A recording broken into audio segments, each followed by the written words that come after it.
Hello friends, welcome back to our YouTube channel Aditya board. तो करते start आज का एक और इंटरेस्टिंग वीडियो। तो यहाँ पर हम पढ़ने वाले भाई कोडिंग डिकोडिंग का एक इंटरेस्टिंग सा क्वेश्चन करते हैं कंटिन्यू। एंड भाई आप लोग के सामने एक स्पेशल क्वेश्चन लिखा हुआ है।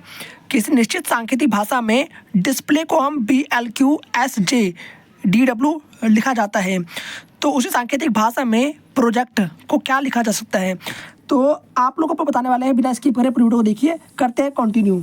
और मैं आपको यहाँ पर ऑप्शन काटना भी सिखाऊंगा कि कैसे ऑप्शन को कैंसिल करते हैं, जिससे आप लोग की जो आंसर जल्दी आने के चांसेस ज़्यादा रहे। तो हम पहले काम करेंगे। यहाँ पर आपको कुछ इस तरीके से लिखना है, जैसे यहाँ पर डिस्प्ले लिखा हुआ है ना, तो डिस्प्ले इस तरीके से लिख देंगे और जस्ट उसके नीचे। और आप लोग ये बात यहाँ पर देख सकते हैं कि यहाँ पर जो लेटर्स है भाई बिल्कुल सेम रहेंगे। 3 4 3 7, यहाँ पर नीचे 4 3 7 हैं, मतलब लेटर बिल्कुल समान है। और इन दोनों में कोई ना कोई कॉम्बिनेशन जरूर होगा, तो वो हमें देखना होगा। तो यहाँ पर आप इसके नीचे लिखेंगे BLQSJDW। ओके, अब हमें चेक करना है कि इन सब के बीच में क्या कॉम्बिनेशन है। तो आपको एक काम करना है कि आप लोग देख पा रहे हैं यहाँ पर D लिखा हुआ है और उसके नीचे B है। तो D से B आने में हमें क्या करना होगा। अगर आप अल्फ़ाबेट देखेंगे तो D से B आने में हमें क्या करना होगा, हमें पीछे आना पड़ेगा। मतलब D के बाद E आता है, बट B क्या होता है, पहले आता है।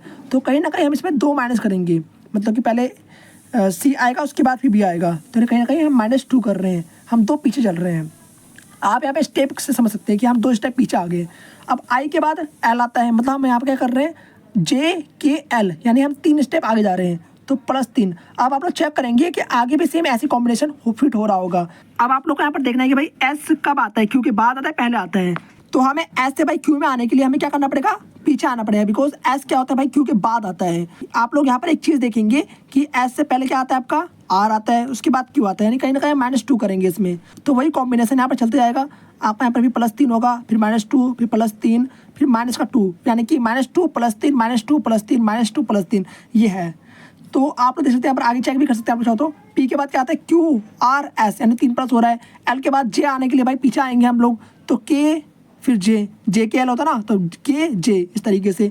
A के बाद भाई D 3 +3 करने पाएगा, Y के बाद W -2 करने पाएगा, कुछ इस तरीके से। मतलब हमें कॉम्बिनेशन मिल चुका है भाई कि -2 +3 -2 +3 इस तरीके से कुछ चल रहा है। अब हमें बात करने की प्रोजेक्ट का क्या होगा, PROJECT।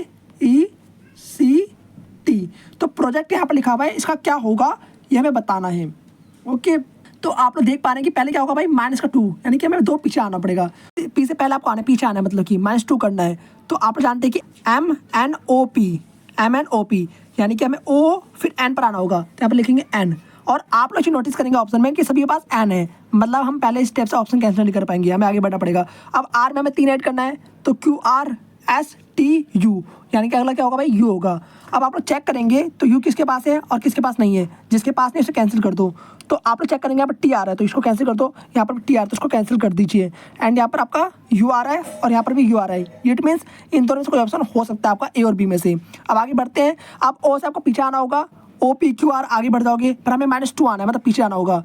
तो आप लोग जानते हैं MNOP मतलब कि आपका M यहाँ पर आएगा, तो आप लिखेंगे हम M। ओके, और देखो आपका आंसर निकल चुका है, मैं दिखाऊं आप लोग को। यहाँ पर M लिखा हुआ है ना, NUM, यहाँ पर देखो NUN लिखा हुआ है, मतलब ये ऑप्शन कैंसिल हो गया। यानी करेक्ट आंसर क्या आपका A है, तो A is the correct answer. इस तरीके से आप लोग काट कर अपना आंसर जल्दी से निकाल सकते हैं। अपना काट कर मतलब यहाँ पर ऑप्शन को काट कर, ठीक है, अपना नहीं काटना भाई, ऑप्शन को काटना है, ठीक है। तो यहाँ पर इस तरीके से निकाल सकते हैं आप लोग, और सिंपली आपका आंसर निकल कर आ जाएगा।